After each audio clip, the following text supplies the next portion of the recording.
దేవుని ప్రజలైన మీ అందరికీ క్రీస్తున్నామని శుభాలు. చిన్న ప్రార్థన చేసుకుందామండి.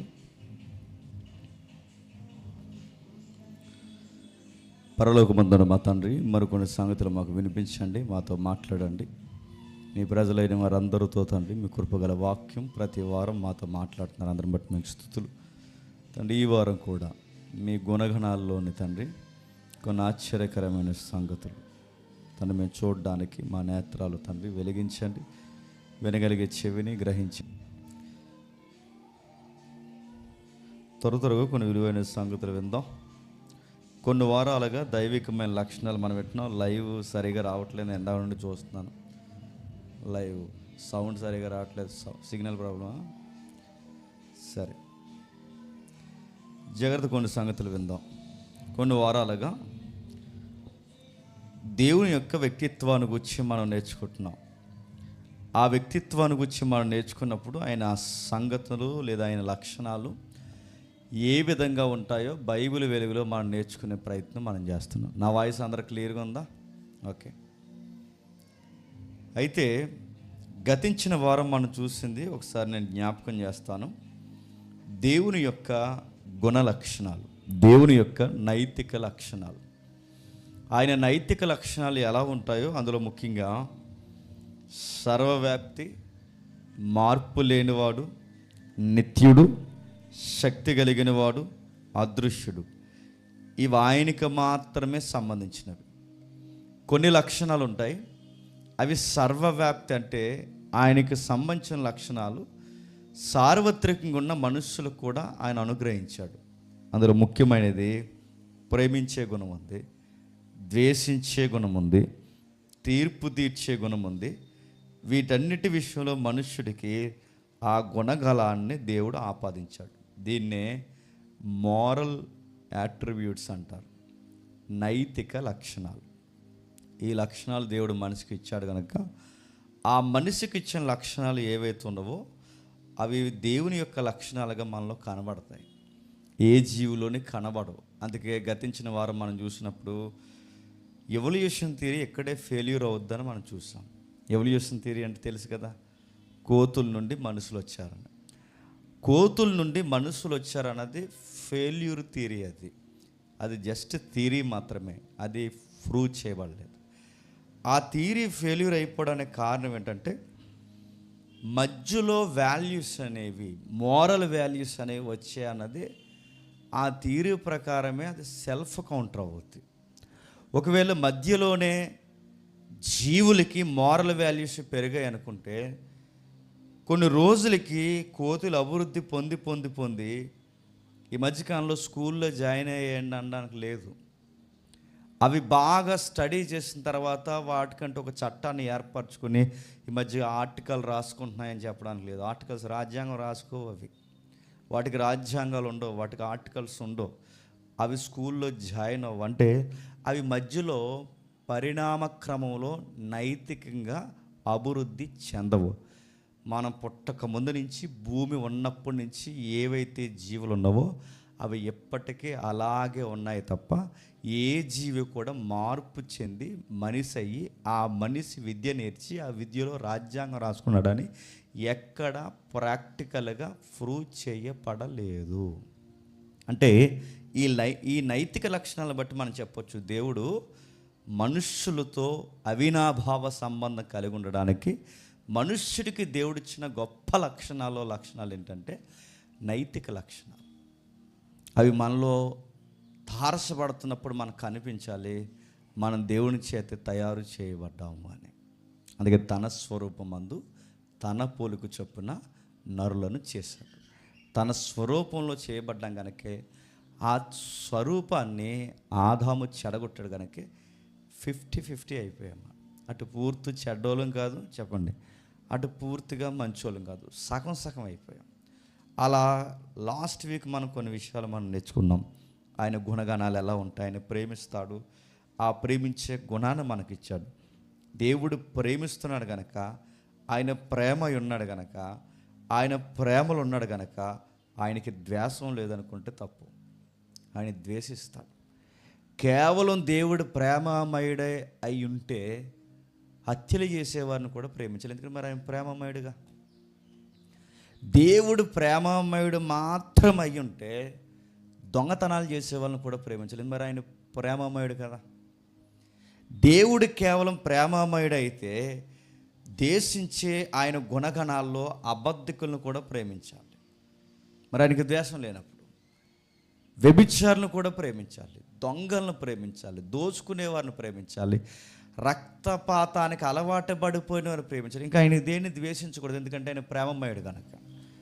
కాబట్టి ఆయన కేవలం ప్రేమమయుడు అంటే దేవుడిలో సంపూర్ణత్వాన్ని చూడలేం. ఆయన ప్రేమమయుడే కాదు, ఆయన ద్వేషిస్తాడు కూడా. ఏమి ద్వేషిస్తాడు? ఆయన ఏ గుణగణాలతో మనల్ని అయితే తయారు చేశాడో ఆ గుణగణాల్లో మనం పెంపొందింప చేసుకోకపోయినా, పెరగకపోయినా, వాటిని పాటించకపోయినా దేవుడు మనల్ని ద్వేషిస్తాడు. అందులో మనం చూసి ఆయన ద్వేషిస్తాడంటే ద్వేషిస్తాడు. అవును, సౌలు తప్పు చేస్తే ద్వేషించాడు, ఇస్కరియోతు యోధ తప్పు చేస్తే ద్వేషించాడు, దేమా ఈ లోకాన్ని స్నేహిస్తే ద్వేషించాడు. మీరు బైబిల్ చరిత్రలు ఎవరైనా చూడండి, ఆహాబు దేవుణ్ణి కాదని తన భార్య చెప్పిన మాటలన్నీ వింటే ఆహాబుని ద్వేషించాడు. అంటే దేవుడు ప్రేమిస్తాడు, అదర్ సైడ్ చెప్పండి, మాట వినకపోతే ద్వేషిస్తాడు, చెప్పింది పాటించకపోతే ద్వేషిస్తాడు. ఆయనకు ప్రేమించడం తెలుసు, చెప్పండి, ద్వేషించడం తెలుసు. అందుకే చెడ్డ కార్యాలు చేసేవారి మీద ఆయన దేశాన్ని కుమ్మరిస్తాడు, కోపాన్ని కుమ్మరిస్తాడు, తుదమట్టుకి వాళ్ళ మీదకి శిక్షను రప్పిస్తాడు. ఇవి యాట్రిబ్యూట్స్ అంటారు, అంటే దేవునిలో ఉండే లక్షణాలు. ఏంటి దేవుడు అంటే అలా ఉంటాడని, అలా ప్రేమగా చూస్తాడని, బిడ్డ అంటాడని ఇలా ఊహించుకోకుండా అవి సినిమాల్లో ఉండే స్టోరీస్. అవి దేవుడికి మనలో కనబడే చాలా గుణగణాలు ఆయనలో ఉంటాయి. మరొకటి కూడా చూస్తాం, ఆయన పరిశుద్ధుడు. ఆయనకి ప్రేమ ఉన్నప్పుడు ఆ ప్రేమ ఈక్వల్గా బ్యాలెన్స్ ఉండాలి అంటే ద్వేషించాలి.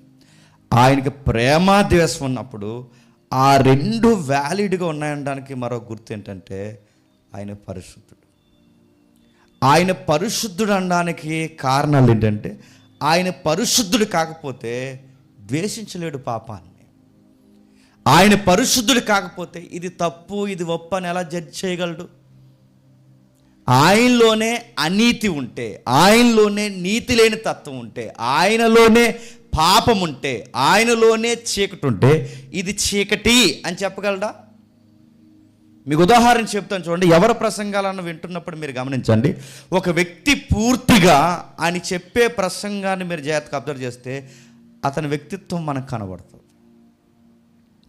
ఆ వ్యక్తి దొంగతనం చేయొద్దని బలగుద్దు చెప్తున్నాడంటే వాడు చేయడు. ఒకవేళ వాడు పక్క దొంగతనం చేస్తూ వాడు దొంగతనం చేయొద్దన్నాడంటే వాడు బలగుద్దు చెప్పలేడు, గుర్తుపెట్టుకో. వ్యభిచారం చెయ్యొద్దన్నాడు అక్కడ రంకేసి చెప్తున్నాడంటే వాడు చేయడు. వాడు చేస్తూ చెయ్యొద్దని చెప్తున్నాడంటే గుర్తుపెట్టుకోండి, వాడంత బల్లగుద్ది రంకేసి చెప్పలేడు.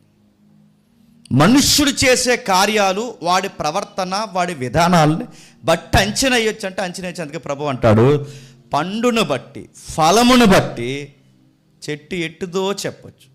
చెట్టుకుండే గుణగణాలు వాటి ఫలముల్లో కనబడతాయి. ఎందుకు ఇవన్నీ అని చెప్తానంటే దేవుడు పరిశుద్ధుడు. ఆయన పరిశుద్ధుడు గనకే పాపాన్ని ద్వేషిస్తాడు. ఆయన పరిశుద్ధుడు గనకే పాపాన్ని ద్వేషిస్తున్న దేవుడు దాని మీదకి శిక్షను కురిపిస్తాడు.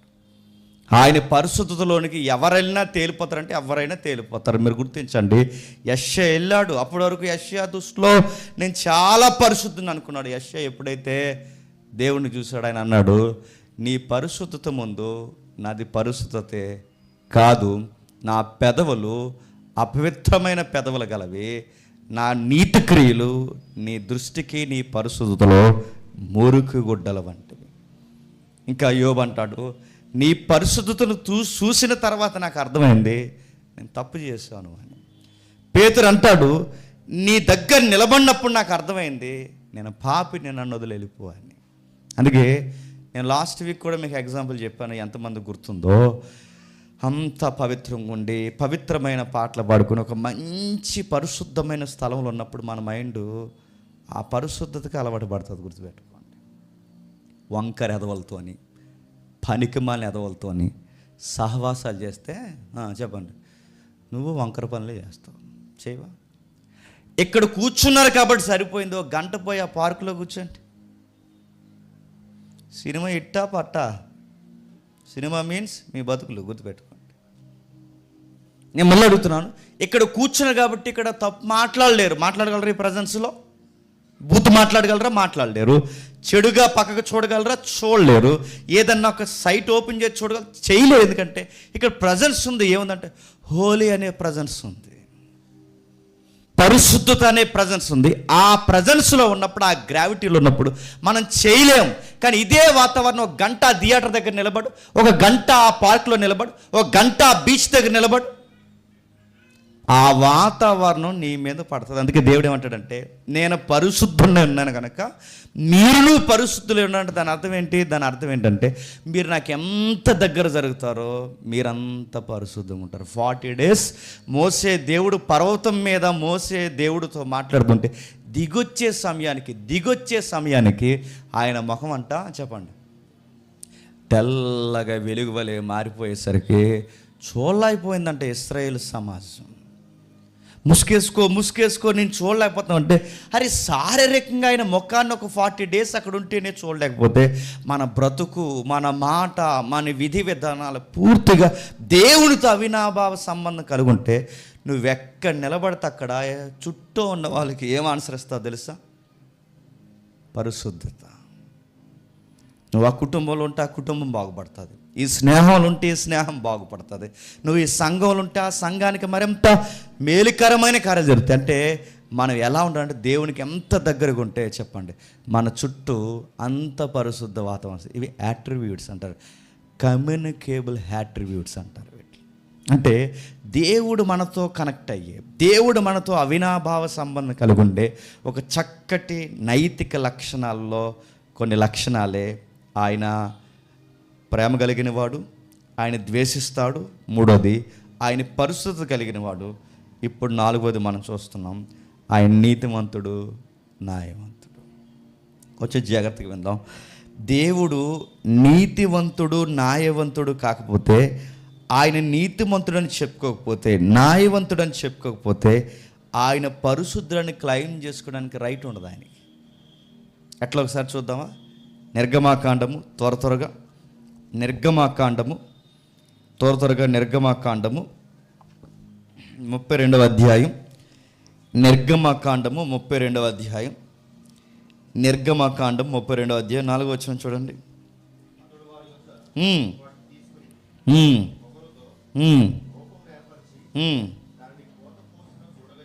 32:4 వచనమేనా? క్షమించండి, ద్వితీయోపదేశకాండం 32వ అధ్యాయం 4వ వచనం. ద్వితీయోపదేశకాండం 32వ అధ్యాయం త్వరగా ముగిస్తాను కొంచెం.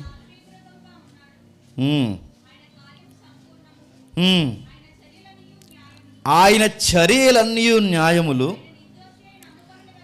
ఆయన నిర్దోషి అయి నమ్మదగిన దేవుడు, ఆయన నీతిపరుడు, యథార్థవంతుడు. ఏంటంటే ఏం చెప్తున్నాడు చూడండి, దేవుని కార్యాలన్నీ సమస్త కార్యాలు పరిశుద్ధమైనవి, నీతి కలిగినవి. ఆయన నీతిపరుడు, యథార్థపరుడు. ఇప్పుడు బాగా వినండి, దేవుడు నీతి ఎలా తెలుస్తుంది అని ఎవరైనా ప్రశ్న అడిగితే, ఈ నీతిపరుడండి, ఈయన పరిశుద్ధుడండి, ఈయన పరిశుద్ధతకే పెద్దపీట వేస్తాడండి, ఈయన న్యాయమే కోరతాడండి, ఈయన నీతే కోరతాడనడానికి ఆయనలో ఇది ఉంది, ఈ నీతి ఉంది, పరిశుద్ధత ఉంది, న్యాయం ఉందనడానికి గుర్తులలో గుర్తు అని చెప్పిన ఆయన నీతిమంతుడు కనుకే ఆజ్ఞలు ఇచ్చాడు. ఏమని ఆజ్ఞలు ఇచ్చాడు చెప్పండి? నా మాటలు మీకు అర్థమవుతుంది. యాట్రిబ్యూట్స్ అనే సబ్జెక్ట్ మీద మనం వెళ్తున్నాం. ఒకటి యాట్రిబ్యూట్స్లో ఒకటి పరిశుద్ధుడు, 2 ప్రేమమయుడు, 3 ద్వేషిస్తాడు. ఇప్పుడు మరొక లక్షణం చూస్తున్నాం, ఆయన నీతిమంతుడు. ఆయన నీతిమంతుడు అనడానికి గుర్తుల్లో గుర్తు అని చెప్తున్నా కమాండ్స్ ఇచ్చాడు. కమాండ్స్లో ఏముంది? నీతి ఉంది. ఏముంది? దొంగతనం చెయ్యొద్దు. ఎందుకంత సీరియస్ కమాండ్ పెట్టాడు ఆయన? నీతిమంతుడు గనక. ఆయనకే నీతి లేకపోతే ఏం చెప్పడు చెప్పండి? అప్పుడప్పుడు చెయ్యి, పెద్ద చేయకంటాడు. నా మాటలు అర్థమవుతుందా? అబద్ధం ఆడొద్దు, దొంగతనం చేయొద్దు. ఆయన ఎందుకు ఇంత సీరియస్ కమెంట్స్ పెడుతున్నాడంటే ఆయన నీతి కలిగిన వాడు. అబద్ధం ఆడొద్దు అంటున్నాడంటే ఆయన అబద్ధాలు ఆడి బతుకుని కొనసాగించడు, ఆయన నీతిమంతుడు, అందుకు అబద్ధాలు ఆడ్డు. ఇంకా ఏమని చెప్తున్నాడు చూడండి, పొరుగు వాడిని దాసించొద్దు, వ్యభిచరించొద్దు. ఎందుకు చెప్తున్నాడు? ఆయన ఎలాంటి పోరంబోగు పనులు చేయడు, అందుకే నేను చెయ్యొద్దు అంటాడు. ఆయన కమెంట్స్లో ఆయన వ్యభిచరించొద్దు అంటాడంటే నువ్వు చెయ్యొద్దు అని చెప్తాడంటే ఆయన చేయడు. నేను చీకట్లో ఉండొద్దు అంటాడంటే ఆయన చీకట్లో ఉండడు. ఆయన అబద్ధాలు ఆడొద్దు అంటున్నాడంటే ఆయన అబద్ధాలు ఆడడు. ఆయన దొంగతనం చెయ్యొద్దు అంటున్నాడంటే ఆయన దొంగతనం చేయడు. ఆయన అవి చెబుతున్నాడంటే ఆ కమెంట్స్లో ఏం కనబడుతుంది? ఆయన అలా ఉండడు కాబట్టే మనల్ని అలా ఉండొద్దు అంటున్నాడు. దేవుడు తనను తాను బైబిల్లో పరిచయం చేసుకున్న విధానం ఇది. బయటి దేవుళ్ళలాగా నేను చెబుతున్నానుగా, బాణమే అండో గుర్తుపెట్టుకో. ఆయన చెప్పడు, ఆయన చెయ్యాలని కూడా చేస్తాడు. దొంగ దెబ్బలు కొట్టడు. నేను మాట్లాడుకున్నప్పుడు ఒక జోక్ జ్ఞాపకం వచ్చింది మాకు. ఈ అదవులకి ఇవన్నీ చెప్తుంటే మళ్ళీ మన మీద వీడియోలు చేస్తున్నారు. చేసుకునే చెప్తాం. అడవిలోకి వచ్చాడట దేవుడే దొంగేసం వేసుకుని అడుక్కోవడానికి. అడవులో ఎవడైనా అడుక్కుంటాడండి? మరి అడవులో ఎవడున్నాడని అడుక్కోవడానికి వెళ్ళి జంకను అడుగుతావా? దుప్పును అడుగుతావా? అది ఎత్తది నీకు బిచ్చం.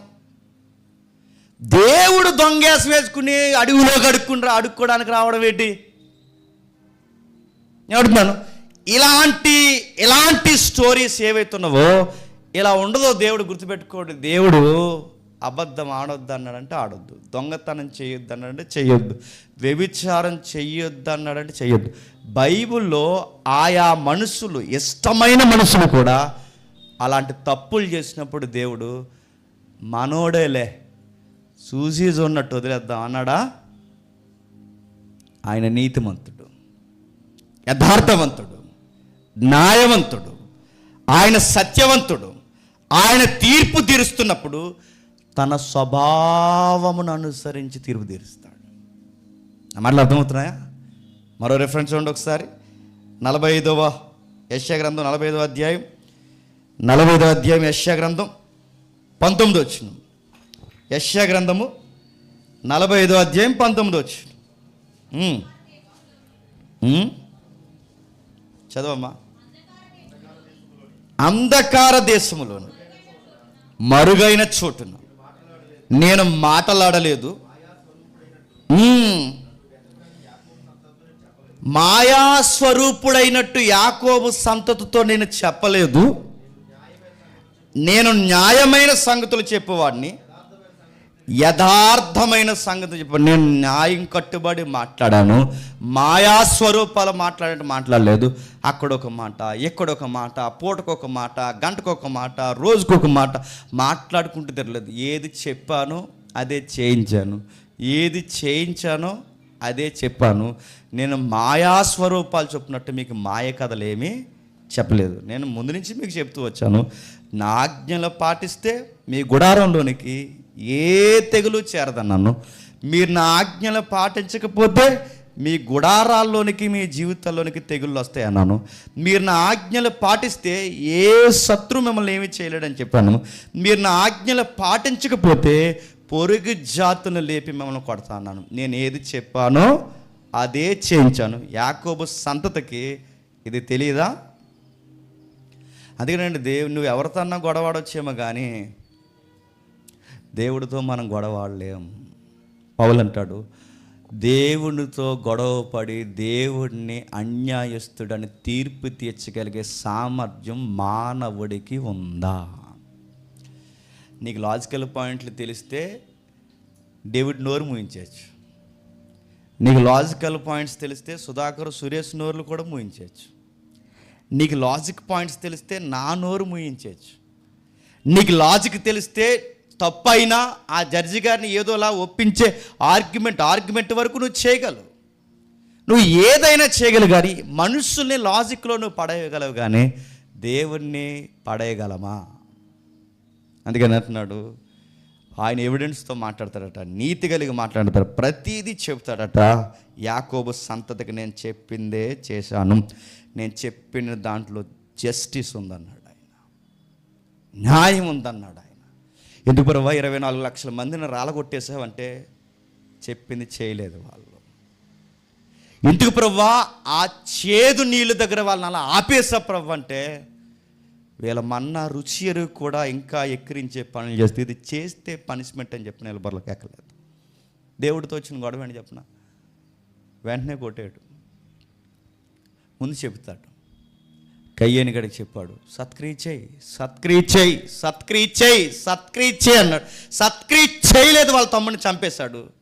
దేవుడు అన్నాడు, నీ తమ్ముడు ఎక్కడని రెండో ఆప్షన్లు అడిగాడు. ఆడు ఒప్పుకుంటే బాగుండు, కోపంలో తట్టుకోలేక నాకన్నా బాగా నా తమ్ముడు నచ్చేసరికి చంపేశాను అంటే బాగుండు. ఆడన్నాడు, నాకు తెలియదు అన్నాడు. ఆడన్నాడు, నేను కావాలని అన్నాడు. రెండో ఆప్షన్లో కూడా బొంకేసరికి దేవుడు అన్నాడు, మరి నీ రక్తం, నీ తమ్ముని రక్తం ఏంటి నాకు మార్పు పెడుతుందంటే, వాడు మౌనమైనప్పుడు దేవుడు ఇచ్చిన పనిష్మెంట్ ఏంటి చెప్పిన, నా సన్నిధి నుంచి పో అన్నాడు. దేవుడు తప్పుకు ముందు హెచ్చరిస్తాడు, తప్పు చేసిన తర్వాత హెచ్చరిస్తాడు. అప్పుడు కూడా నువ్వు కప్పుకునే యాసాలేసి ముసుకేసిన వ్యభిచార స్త్రీలా నువ్వు ప్రవర్తించావో, నేను మళ్ళీ చెప్తున్నాను, దేశదిమ్మరం చేసి పడేస్తాడు. దేవుడు ప్రతి విషయాన్ని తన న్యాయపరంగానే తీర్పు తీరుస్తాడు. ఆయన నీతిమంతుడు, న్యాయవంతుడు. ఇంకా 119వ కీర్తన 160 వచ్చిన చూడండి, త్వరగా 119వ కీర్తన 160 వచ్చిన. భయం వేయాలి మనకి, ఆయన జస్టిస్ అంటే మనకి భయం వేయాలి. జస్టిస్ అనగానే దేవుడు తీసుకెళ్ళి చచ్చిపోయిన తర్వాత నరకంలో వేస్తాడో లేదో తర్వాత విషయం, కానీ ఎగేసుకుని ఈ భూమి మీద ఉండగానే మనకి మీదకి వస్తాయి. బయట వాళ్ళు దాన్ని కర్మ సిద్ధాంతం అంటున్నారు, కానీ బైబిల్ దాన్ని ఏమని చెప్పినా, ఏమి ఎత్తుతావో చెప్పండి అవే కోస్తావు. జస్టిస్ ఏమంటున్నాడు చూడండి, 119వ కీర్తన 160 వచ్చును. నువ్వు నియమించిన న్యాయ విధులు నిత్యము నిలుచును. నువ్వు నీతిని జరిగిస్తావు, నువ్వు నియమించిన నీతి కార్యాలు నిత్యము నిలిస్తే, ఇప్పుడు ఈ జడ్జిమెంట్ ఇప్పుడు రైట్ అయ్యి రేపు మళ్ళీ ఇదే జడ్జిమెంట్ రేపు రాంగ్ అయిపోతావు. కానీ ఇక్కడ అవుతాయి ఇళ్ళలో. మీకు తెలుసా, జిల్లా కోర్టులో గెలిచిన ఏదైతే ఉందో తీర్పు హైకోర్టుకి వెళ్ళేసరికి మారిపోతుంది. హైకోర్టులో గెలిచిన తీర్పు మళ్ళీ సుప్రీంకోర్టుకు వెళ్తే మార్పు, అంటే ఈ కోర్టులో ఉన్నది ఈ కోర్టుకు వచ్చేసరికి మారుతుంది. ఈ కోర్టు అంటే ఎప్పటికప్పుడు తీర్పులు మారిపోతున్నాయి. అంతకుముందు ఆ తీర్పులను బట్టి కేరళ కోర్టు ఎలా తీర్పు ఇచ్చింది, ఆ కోర్టుని బేస్ చేసుకుని రెఫరెన్స్గా లాయర్లు ఉన్నారు, అడగండి. ఆ కేరళ కోర్టు ఏదైతే ఉందో ఆ తీర్పుని రెఫరెన్స్కి ఇచ్చి ఈ జడ్జిమెంట్ ప్రకారం దీనికి జడ్జిమెంట్ ఇవ్వండి అని ఈ రెఫరెన్స్ పెడతారు. ఈ ఉదాహరణలే, ఈ ఎక్స్ప్లెనేషన్లే మళ్ళీ ఈ తీర్పులు ఇస్తే మళ్ళీ ఇంకో కేసులో ఈ రెఫరెన్స్ నిలబడదు. కానీ దేవుని రెఫరెన్స్ అలా ఉండదు, గుర్తుపెట్టుకోండి. ఆయన ఒక్కసారి తప్పు అన్నాడంటే తప్పు, ఒక్కసారి ఒప్పు అన్నాడంటే ఒప్పు, ఒక్కసారి ఆయన నీతిని బట్టి తీర్పు ఇచ్చండి, అది ఎప్పటికీ న్యాయమైన తీర్పే. అది మొన్న న్యాయం అండి, ఇప్పుడు మారిపోయిందంటే కుదరదు. అలా మారిపోయిన తీర్పులు ఉన్నాయి లేదా? సమాజంలో కోకలల తీర్పులు ఉన్నాయి లేవా? లెక్కలేని తీర్పులు ఉన్నాయి లేవా? ఒకప్పుడు 50 ఏళ్ళ క్రితం నీతి వేరు, ఇప్పుడు నీతి వేరు. 50 ఏళ్ళ క్రితం చట్టాలు వేరు, ఇప్పుడు చట్టాలు వేరు. 50 ఏళ్ళ క్రితం మాట్లాడుకునే మోతుబర్ల న్యాయ తీర్పులు వేరు, ఇప్పుడు తీర్పులు వేరు. కానీ దేవుడి తీర్పులు అలా కాదు, ఎప్పటికీ శాశ్వతమైన తీర్పులు ఇస్తాడట. ఆయన నమ్మదగినవాడు. అందుకే అబ్రహాముకి దేవుడు ఇలాంటి లక్షణాలు కలిగిన వాడు, ఆయన న్యాయవంతుడు, నీతివంతుడు అని అబ్రహాముకి దేవుడి నేచర్ అర్థమైంది. కాబట్టి దేవుడితో ఒక డిస్కషన్కి వస్తాడు. మీకు తెలుసు కదా, ఆ సొదొమ గొమొర్రా విషయంలో అబ్రహాం ఎంత వ్యాలిడ్ వర్డ్స్ ఉపయోగిస్తున్నాడు. ఒకసారి మీరు చూడండి, ఒకసారి ఆది కాండము 18వ అధ్యాయం, ఆది కాండము 18వ అధ్యాయం, త్వరగా ఆది కాండము 18వ అధ్యాయం 25వ వచనం. ఆది కాండము 18వ అధ్యాయం 25వ వచనం. దుష్టులతో కూడా నీతిమంతుల్ని చంపుట నీకు దూరమగును గాక. నీతిమంతుని దుష్టులతో సమానంగా ఎంచుట నీకు దూరమగును గాక. సర్వలోకమునకు తీర్పు తీర్చువాడు న్యాయము చేయడా అని చెప్పినప్పుడు యెహోవా, సొదొమ పట్టణంలో 50 మంది నీతిమంతులు ఉంటే నువ్వు రక్షిస్తావా? అక్కడ ఆర్గ్యుమెంట్ ఏం జరుగుతుందని, క్షమించిన ఆర్గ్యుమెంట్ కన్నా డిస్కషన్ జరుగుతుంది. ఏ వట్టినాడు మీరు చూడండి. సర్వలోకానికి చదువుతాడు తీర్పు తీర్చువాడు న్యాయము చేయడంటే చెప్పండి. నువ్వు ఈ లోకానికి సరి అయిన న్యాయం తీర్చేది నీవే, ఈ లోకానికి సరి అయిన నీతిని జరిగించేది నీవే, సర్వలోకానికి న్యాయం జరిగించే నీవు నీతిమంతుల్ని అనీతిమంతులనవు, అనీతిమంతుల్ని నీతిమంతులనవు. నువ్వు ఉన్నట్టుగా మాట్లాడే దేవుడు అని నిన్ను తెలుసుకున్న తర్వాత నాకు బాగా అర్థమైంది కనుక నేను ఒక విషయాన్ని క్లెయిమ్ చేస్తున్నాను. ప్రభువా, అక్కడ ఎవరైనా ఒక 50 మంది నీతిమంతులు ఉంటే రక్షిస్తావా? లేదు ఏరియాని బట్టి, మెజారిటీ పాపాన్ని బట్టి వాళ్ళతో పాటు కూడా ఈ 50 మందిని చంపేస్తావా? చట్టం రాసుకుంది ఏమన్నా తెలుసా? సరిగ్గా నాకు నెంబర్ గుర్తులేదు కానీ చెప్తున్నాను, నువ్వు చెప్పాలరా అది గుర్తుందో లేదో. 1000 మంది దోషులు తప్పించుకున్నా పర్లేదు కానీ చెప్పండి, ఒక నిర్దోషికి చెప్పండి శిక్ష పడకూడదు. అంటే ఈయన రక్షించడానికి వాళ్ళందరిని వదిలేస్తారా? కానీ నా మాట్లాడుతున్నా, ఈయన రక్షించడానికి అందరిని వదిలేస్తారంటే అక్కడ గుర్తుపెట్టుకోండి, అందరిని వదిలేమని కాదు. దాని అర్థం ఏంటంటే ఇక్కడ అబ్రహాం అంటున్నాడు, ఈ 1000 మందిలో ఒక్క నీతిమంతుడు ఉంటే ఆ 1000 మందితో కలిపి నీతిమంతుని కూడా నలిపేస్తావా? ఈయన రక్షించి ఆ 1000 మందిని నలిపేస్తావా? ఏంటి నీ జస్టిస్ అని అడిగాడు. అబ్రహాం మైండ్ సెట్ మీకు తెలుసు. అక్కడ జరుగుతున్న నెరేషన్ ఏంటో మనకు తెలుసు. అక్కడ జరుగుతున్నది ఏంటంటే అబ్రహాం అనుకుంటున్నాడు, లోతు వాళ్ళ వైఫ్, ఆయన 2 పిల్లలు, కనీసం వాళ్ళ ఇల్లు ఎవరికైనా, అంటే వ్యాఖ్యానాలు బట్టి చెప్తున్నాను, కొంతమంది ఎవరినైనా ప్రభావితం చేస్తే ఒక 10 మెంబర్స్ ఫామ్ అయి ఉంటే ఖచ్చితంగా 10 మందిని దేవుడు కాపాడతాడేమని బేరసారాలు మాట్లాడుతున్నాడు. ఎవరితో? దేవుడితో అన్నాడు. ఈయన బేరసారాలు మాట్లాడకపోయినా, నెంబర్స్ చెప్పకపోయినా, కనీసం అక్కడ 50 మంది కాదు, 10 మంది కాదు, అసలు 2 కూడా లేకపోయినా ఒక్కడున్నా చెప్పండి, ఆ ఒక్కడినే బయటికి తీసుకొస్తాడు. 99 మంది తాట తీస్తాడు.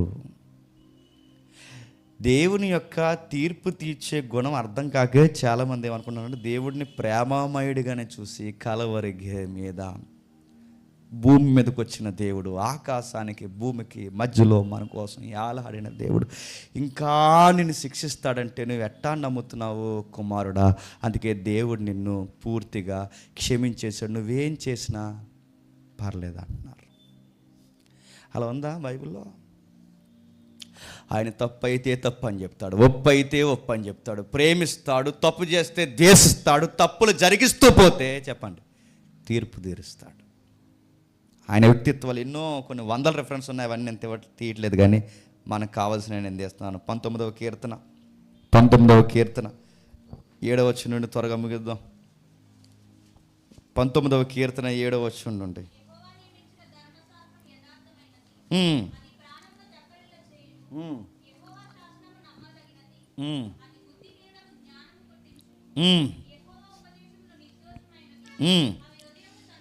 అవి హృదయమును సంతోషపరచును, యెహోవా ఏర్పరిచిన ధర్మము నిర్మలమైనది, ఆయన కన్నులకు వెలుగునిచ్చును. యెహోవా యందలి భయము పవిత్రమైనది, అది నిత్యము నిలుచును. ఆయన న్యాయ విధులు సత్యమైనవి, అవి కేవలం న్యాయమైనవి. అదే ఆయన జస్టిస్. ఆయన ఎంత బాగా మాట్లాడుతుంది చూడండి. ఆయన ఇచ్చిన ధర్మశాస్త్రం కమాండ్స్ యథార్థమైనది, ఆయన ఇచ్చిన ధర్మశాస్త్రం నమ్మదగినది, ఆయన ఇచ్చిన ధర్మశాస్త్రం నిర్దోషమైనది, ఆయన ఇచ్చిన ధర్మశాస్త్రం నిర్మలమైనది, ఆయన ఇచ్చిన ధర్మశాస్త్రం పవిత్రమైనది, నిత్యమైనది, ఆయన ఇచ్చిన ధర్మశాస్త్రపు న్యాయ విధులు సత్యమైనవి, అవి కేవలం న్యాయమైనవి, అవి బంగారం కంటే మేలు, బంగారం కంటే కోరతగినవి, అవి జుంటె తేనె దారల కన్నా మధురమైనవి. అవి అవి అవి ఏవి? కమాండ్స్. ధర్మశాస్త్రం అంటే ఈ ధర్మశాస్త్రానికి ఈ మోరల్ వాల్యూస్ ఎలా వచ్చాయంటే ఆయనలో ఉన్నాయి గనక అలా చెయ్యొద్దని ఆ గ్రంథంలోనికి ఆయన తీసుకొచ్చాడు. మీకు చాలాసార్లు చెప్పాను, అక్కడ మీకు ఎంతమంది గుర్తుందో లేదో నాకు తెలియదు కానీ ఆయన ధర్మశాస్త్రం యథార్థమైనది అంటాడంటే ధర్మశాస్త్రానికి ఆ లక్షణాలు ఎలా వచ్చినాయి? ఆయనలో ఉన్నాయి కాబట్టి వచ్చినాయి. ధర్మశాస్త్రం నమ్మదగినదంటే ప్రశ్న అడుగుతున్నాను, ధర్మశాస్త్రం నమ్మకత్వం ఎలా వచ్చింది? ఆయనలో ఉన్నాయి కాబట్టి ఆ గ్రంథంలో నమ్మకత్వాన్ని గురించి రాయించాడు. అంటే ఆయన ఏమై ఉన్నాడో ధర్మశాస్త్రం అదే పెట్టాడు. ఆయన ఏ వ్యక్తిత్వం కలిగి ఉన్నాడో అదే పెట్టాడు. ఆ 9వ వచనంలో అంటున్నాడు, ఆయన న్యాయ విధులు సత్యమైనవి, కేవలం న్యాయమైనవి. ఇప్పుడు మనం మాట్లాడుకుంటాం యాట్రిబ్యూట్స్లో. ఈరోజు మనం నీతిమంతుడు, న్యాయవంతుడు. నేను అడుగుతున్నాను, పేతురు గారు అంటారు ఒక మాట, దేవుడు పక్షపాతముగా తీర్పు తీర్చడు. ఆ మాట ఉంది కదా, చూస్తారు ఒకసారి. మొదటి పేతురు పత్రిక చూద్దాం ఒకసారి. మొదటి పేతురు పత్రిక మొదటి అధ్యాయం 17వ వచనం. మొదటి పేతురు పత్రిక మొదటి అధ్యాయం 17వ వచనం.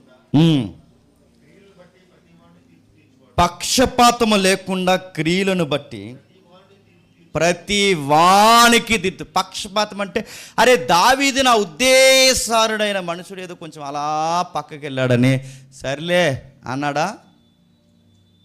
అడవిలో నడిపించేశాడు. అరే ఎవరో బయటోడు చేస్తే ఒకలాగా, లోనోడు చేస్తే ఒకలా కాదు, దావీదు చేస్తే వదిలేశాడా? దావీదు జడ్జిమెంట్ ఇచ్చాడు. ఏమని తెలుసా? నాతాన ప్రవక్త వచ్చి అడిగాడు, ఒక మాట అడిగాడు. నాతాన ప్రవక్త, అయ్యా మన రాజ్యంలో మన ఇలాకాలో ఒక అన్యాయం జరుగుతుంది అన్నాడు. ఏం అన్యాయం జరుగుతుందంటే, ఒక పేదోడు కూతురులకు ఒక గొర్రె పిల్లని మేపుకుంటూ ఉంటే ఆ గొర్రె పిల్లని మేపుకున్నవాడు ఒక బలిస్తున్నాడు, ఆ గొర్రె పిల్లని తినేశాడయ్యా అన్నాడు. వాడికి ఎంతో మంద ఉంది, గొర్రెల మంద. ఆ గొర్రెల మందలో ఏ మందనే తీసుకుని ఆ మందలో ఉన్న గొర్రెని తీసుకుని విందు చేసుకోకుండా కూతురులా మేపుకుంటున్న గొర్రె పిల్లని తినేశాడయ్యా అంటే ఎవడాడు అన్నాడు సింహాసనం మీద కూర్చుని. ఎవరు? దావీదు. ఆడెవడో కాదు, ఆడు అన్యాయస్తుడు, జాలి లేనివాడు, కూతురు లాంటి గొర్రెపిల్లని తినేశాడు. దాని విషయంలో మీరు జస్టిస్ ఏం చెప్తారో చెప్పండి, న్యాయము, మీరు నీతి కలిగిన న్యాయం ఏం చెప్తారు చెప్పండి అంటే దావీదు అన్నాడు, ఒకటే న్యాయం, ఆ గొర్రె పిల్లకు ప్రతిగా 4 గొర్రె పిల్లలు లేచిపోవాలన్నాడు. ఆ మనుష్యుడికి బదిగా ఆ మనుషుడు ఏడవాలన్నాడు. ఆ మనుషుడు జరిగిన ఊరేగింపు మనుషుడికి జరగాలన్నాడు. ఏ జడ్జిమెంట్ ఇచ్చాడు అదే దావీదుకి జరిగింది. ఆ గొర్రె పిల్లకు బదిగా ఈ గొర్రె పిల్ల పోవాలంటే దావీదు కొడుకులు లైన్గా చచ్చిపోయారు. మీరు చూడండి కావాలంటే. నాతాన ప్రవక్త అన్నాడు, ఎవడో కాదు ఆ మూర్ఖుడు, ఆడెవడో కాదు, నువ్వే, మీరే. ఆ తప్పు చేసింది మీరే. ఆ అమాయకుడు ఎవరో కాదు, ఉరియా. ఆ నమ్మిన వ్యక్తి ఎవరో కాదు, ఉరియా. వాడి కొంపను నిలువెల్లా మోసం చేసింది ఎవరో కాదు, మీరే. ఆ గొర్రె పిల్ల బెత్షెబ, ఆ గొర్రెకి పతిగా గొర్రె అన్నావు కనుక దావీదు కొంపలో జరిగింది తెలుసా? ఈ మాట నేను అంటున్నాను, గుర్తుపెట్టుకోండి. బైబిల్ చెప్పిందని చెప్తున్నాను. సొంత అన్నయ్యే సొంత చెల్లి అయిన దాన్ని చేశాడు. దావీదు భార్యల్ని సొంత కొడుకు మిద్దెల మీదకి తీసుకెళ్ళి ఊరంతా చూస్తుండగా, అందరూ చూస్తుండగా ఆ భయంకరమైన సంభోగం అందరికి చూపించాడు. ఎందుకు అంటే దావీదు ఇచ్చుకున్న తీర్పు అది, గుర్తుపెట్టుకోండి. అందుకే దేవుడు ఏమంటాడు తెలుసా? ఓ మనుష్యుడా నువ్వు అట్టివాడివై ఉండి, ఓ మనుష్యుడా నీవు అలాంటి వాడివై ఉండి ఎదుటివాడికి నువ్వు తీర్పు తీరిస్తే నువ్వు ఏదైతే తీర్చావో చెప్పండి, సేమ్ అదే స్కేల్ నీకు పెడతా అన్నాడు. ఆడు తప్పు, ఈడు తప్పు, ఆడు కుటుంబం తప్పు, లీడు తప్పు అంటే మొత్తం అంతా కలిపి నువ్వు తప్పురా అంటాడు దేవుడు. గుర్తుపెట్టుకో. మనకి దేవుడు చెప్పింది ఏడు తెలుసా? గుర్తుపెట్టుకోండి. ప్రేమించమన్నాడు, పాపాన్ని ద్వేషించమన్నాడు, దేవుడు భరించమన్నాడు, నీతి కలిగి ఉండమన్నాడు. తీర్పు తీరుస్తున్నప్పుడు ఆయన న్యాయమును బట్టే తీర్పు తెచ్చమన్నాడు. కానీ నువ్వు నీతిమంతుడు అనడానికి నువ్వు ఇవి చేస్తూ ఎదుటోని తప్పులు పడుతూ ఉంటే దేవుడు అన్నాడు పక్షపాతం లేకుండా తీర్పు తీరుస్తా అన్నాడు. దావీదు మనోడేలే, వదిలేద్దాం అనుకున్నాడా? దావీదే కాదు, అంతకుముందు సౌలు మనరాజులే, వదిలేద్దాం అనుకున్నాడా? దేశంలో ప్రపంచంలో ఇంత జ్ఞాని ఇంకెవడో లేడు, ఇలాంటి జ్ఞాని పోతే మళ్ళీ రాడు, ఈ జ్ఞానిని నేను ఎట్లా అయినా సరే నిలబెట్టుకోవాలని సొలొమోను వదిలేశాడా? ఒకసారి చెప్పాడు, 2 సార్లు చెప్పాడు, ఇక వినలేదు, పక్కన కూర్చో అన్నాడు, అంతే. ఇక మన దేవుడు గుర్తుపెట్టుకోండి, బయట ఉన్న ఒకలాగా లోపల ఒకలా చూడు. ఇప్పుడు మనమే మోతిబర్లు అనుకోండి, ఇక్కడ కూర్చున్నాం అనుకోండి, మనకు వ్యతిరేకంగా మన బయటోడు ఎవడైనా ఆడేదన్నా మిస్టేక్ చేస్తే ఏదో సివిల్ కేసు ఏదో ఒకటి మొత్తం మీద ఫ్యామిలీ విషయం ఏదో చేస్తే ఆడికి న్యాయం ఎలా తీరుస్తామండి? ఇది చెప్తాను, మళ్ళీ మీరు ఏదో అనుకోకండి. కంటికి కన్ను, పంటికి పన్ను, చెయ్యికి చెయ్య, ఎంత సీరియస్ జడ్జిమెంట్ ఇస్తామండి. అదే మనోడు చేసాడు అనుకోండి, మంతాళికోడు చేసాడు అనుకోండి, ఏమంటాం? గుండెల్లెట్టు దాచేసుకుంటాం, లోపల కడుపులేట్ వేసుకుంటాం, ఆ లోపల పెట్టుకుని చెయ్యికి చెయ్యి తీసామనం చెప్పండి, ఫైన్ వేసి వదిలేయండి. ఏదో తెలిసి తెలియక, ఎద్దులా ఉన్నాడు తెలిసి తెలియక అని అడుగుతున్నాను. మనోడైతేనేమో సింపతి జడ్జిమెంట్లు, బయటోడైతేనేమో చెప్పండి ఆడి మోయలేనంత బరువైన తీర్పులు. అందుకే పేతురు కూడా అంటున్నాడు, ఆయన పక్షపాతం లేకుండా చెప్పండి తీర్పు తీరుస్తాడు. ఇంకా మీకు బాగా అర్థం కావాలంటే ఈ అధ్యాయం అప్పుడప్పుడు చదువుకోండి, భయం వేస్తుంది. ఆ అధ్యాయంలో ఒక అధ్యాయం పౌలు గారు ఎలిబ్రేట్ చేశాడు. రోమపత్రిక 2వ అధ్యాయం 1వ వచనం నుండి చదువుదాం ఒకసారి. రోమిలికి రాసిన పత్రిక రెఫరెన్స్ తగిలిద్దాం. రోమిలికి రాసిన పత్రిక 2వ అధ్యాయం 1వ వచనం నుండి. కాబట్టి తీర్పు తీర్చు మనుష్యుడా, నీవు ఎవడవైనను సరే నిరుత్తుడు అంటే నీ దగ్గర చెప్పుకోదగ్గంత ఆధారాలు సమాధానాలు నువ్వు చెప్పుకోంత క్యాపబిలిటీ నీ దగ్గర లేదు. నువ్వెవడవైనను సరే దేని విషయములో ఎదుటివానికి తీర్పు తీర్చుచున్నావో దాని విషయములో నీవే నేరస్తుడువని తీర్పు తీర్చుకొనుచున్నావు. ఎలయనగా తీర్పు తీర్చి నీవును అట్టి కార్యములే చేయుచున్నావు కావా? అట్టి కార్యములు చేయవారి మీద దేవుని తీర్పు సత్యమును అనుసరించి అట్టి కార్యములు చేయవానికి తీర్పు తీర్చు వాటిని చేయుచున్న మనుష్యుడా, నీవు దేవుని తీర్పు తప్పించుకుందామని అనుకుందువా?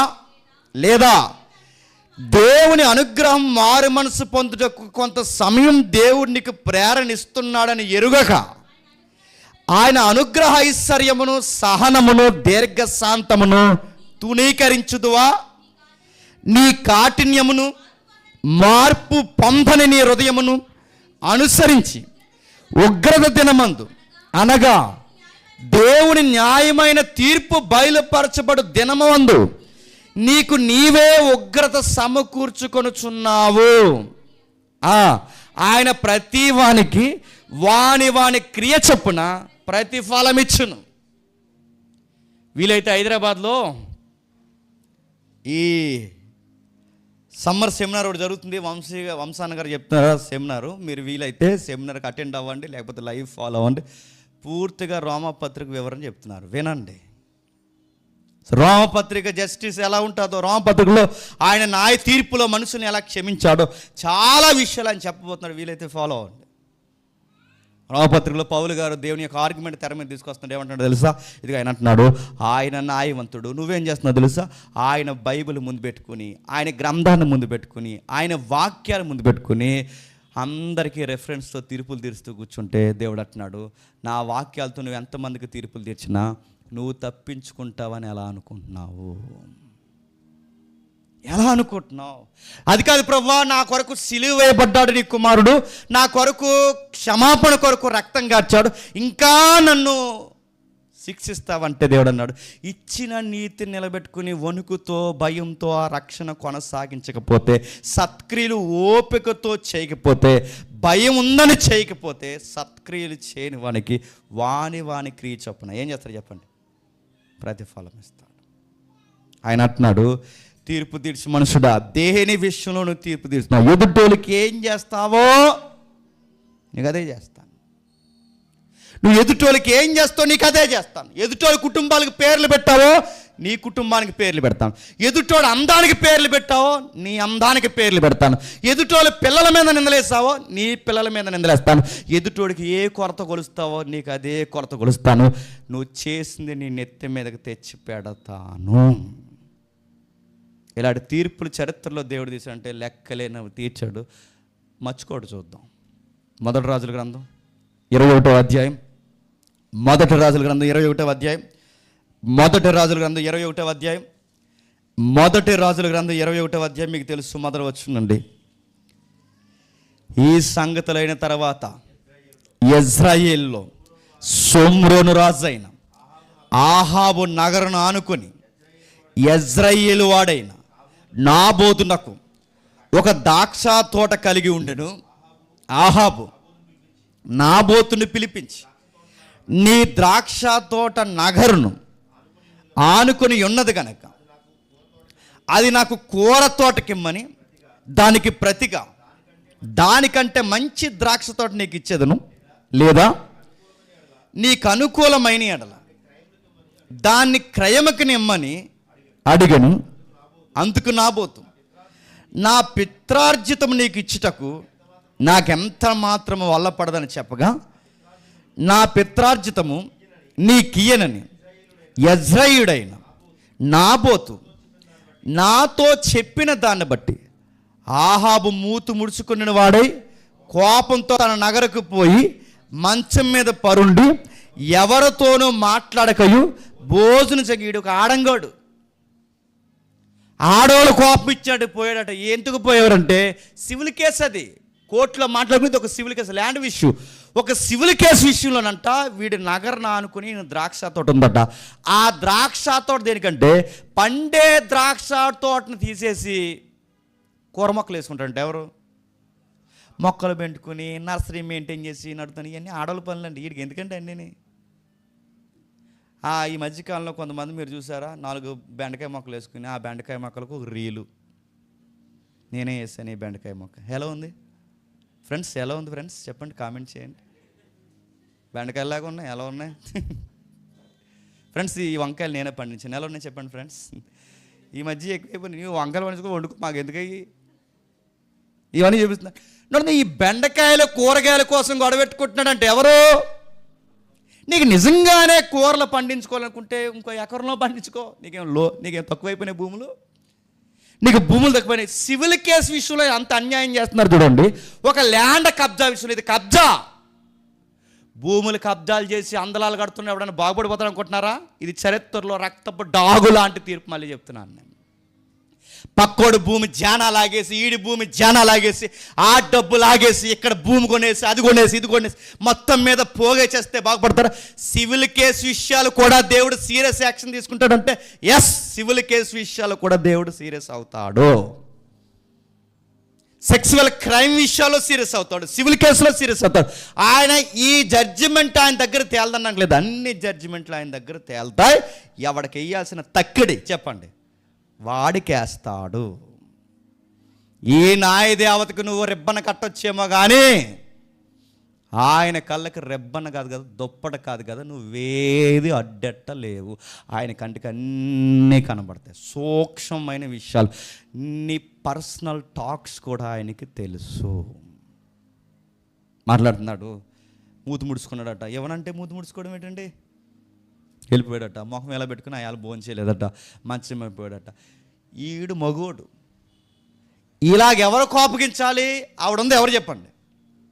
యెజబెలు కోపగించాలి, యెజబెలు మంచం ఎక్కాలి, యెజబెలు అన్నం తినకుండా ఉండాలి. అప్పుడు మగోడు కనుక సర్లేవే ఏదో వెళ్తారా అని ఈడు బతిమలాడాలి. కానీ ఈడు కోపం ఎత్తే ఎవరు బతిమలాడారట? లెగండి అందంట. ఎవరు లెగండి అందంట. నేను లెగను అన్నాడంట ఈడు. అందుకే అన్న అలా ఆడించేసింది ఎవరిని? చరిత్రలో ఆడంగోడు ఎవడన్నా ఉన్నాడంటే ఆహాబు కాడు. ఆ ఆహాబుగా నాడించిన ఆడది ఎవరైనా ఉందంటే చెప్పండి, యెజబెల్. నీకు ఆ భూమి కావాలా? నాకు ఆ భూమి కావాలి, నేను మొక్కలు వేసుకోవాలి, బెండకాయ మొక్కలు అయ్యా అన్నాడు ఈడు. డోంట్ వరీ మై ఓన్ అన్నది ఎవరు చెప్పండి? నేను చూసుకుంటా కిందికి. అంతటా తన భార్య యెజబెల్ వచ్చి, ఆ పేరింటే అదోలా ఉంటుందండి. యెజబెల్ వచ్చి, నువ్వు మూత ముడుచుకుని వాడివై భోజనం చేయకుందువని ఏమని అతన్ని అడగగా, అతడు ఆమె తిట్లను, నీ ద్రాక్ష తోటని క్రయముకి నాకు ఇమ్ము, లేక నీకు అనుకూలమైన దానికి మారుగా మరి ఒక ద్రాక్ష తోట నీకు ఇచ్చేదను. యెజ్రెయేలు నాబోతుతో నేను చెప్పగా అతడు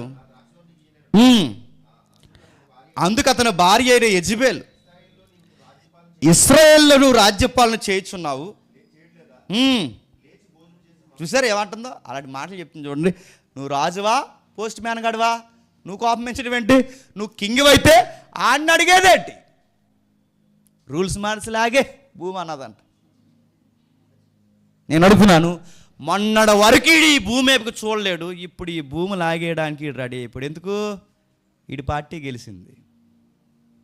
నా మాట్లాడుతుందా? పవర్ వస్తే పేదోళ్ళని తొక్కేస్తారు, పవర్ వస్తే పేదోళ్ళు భూమి లాగేస్తారు, పవర్ వస్తే మళ్ళీ చెప్తాను పేదోళ్ళు సెంటిమెంట్ ల్యాండ్స్ కూడా లాగేసే ప్రయత్నం చేస్తారు. ఏంటి, ఎక్కడ? నన్ను అడగండి, మీరు చూడండి కావాలంటే.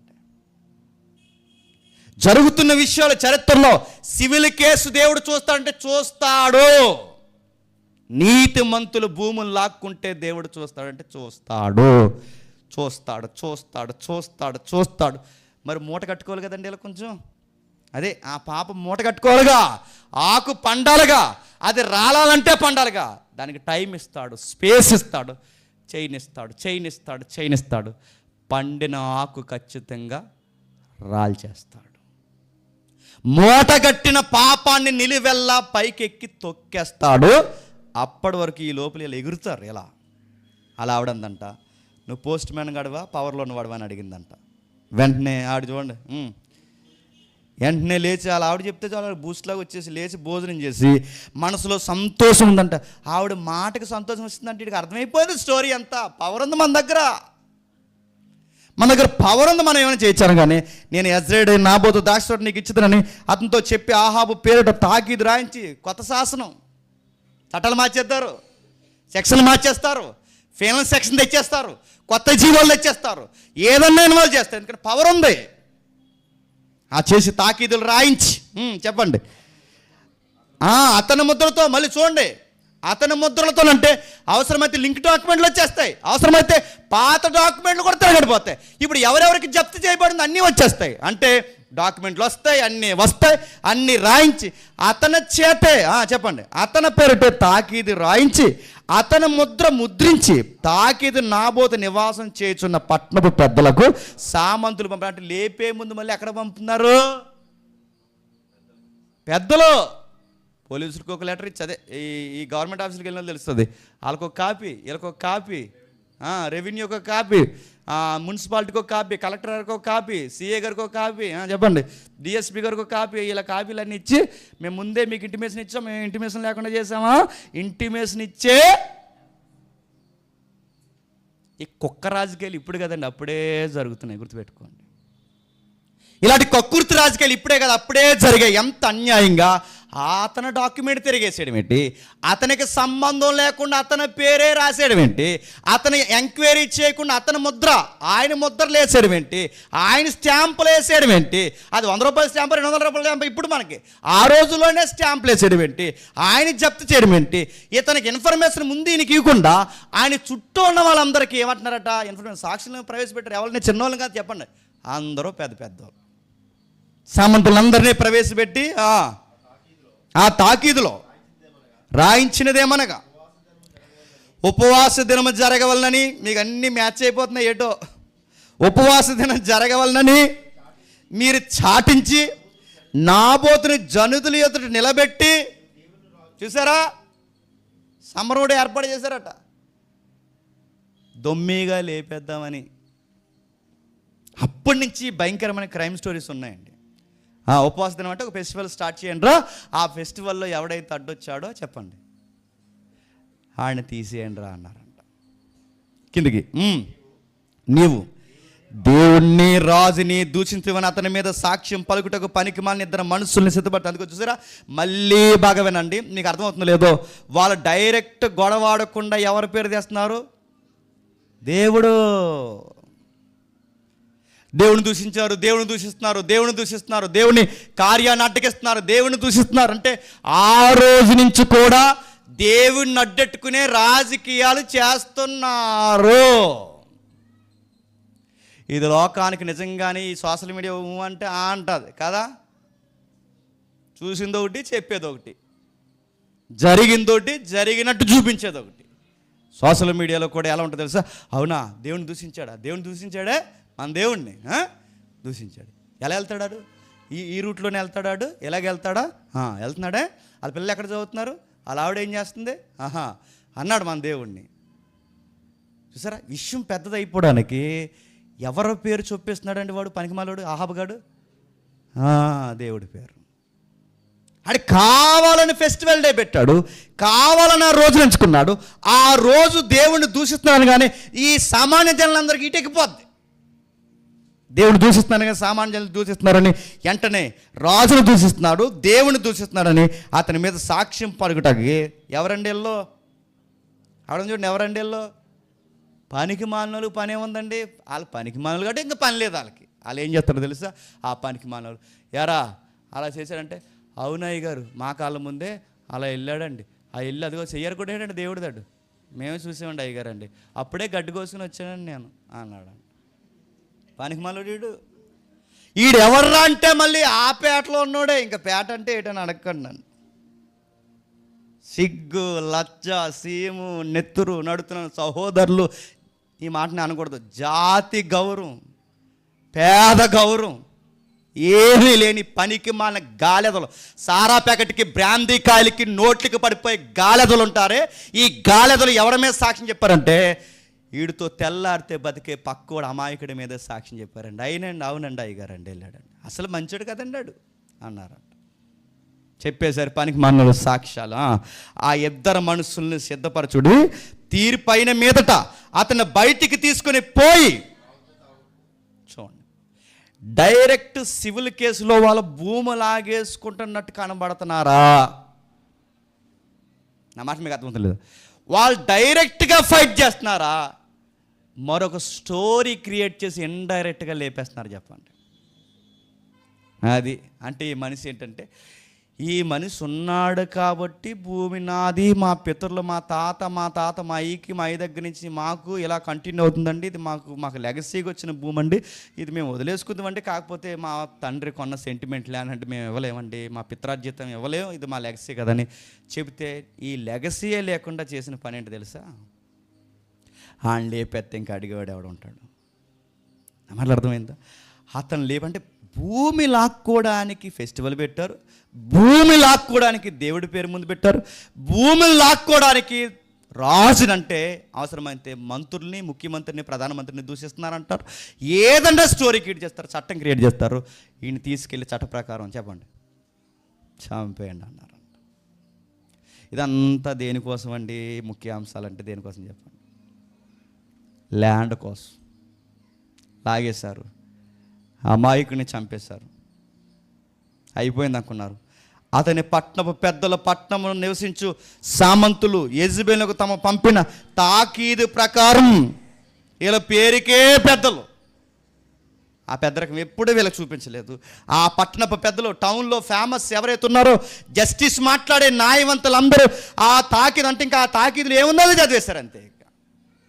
ఏది ఉందో అది మాట్లాడేస్తారు.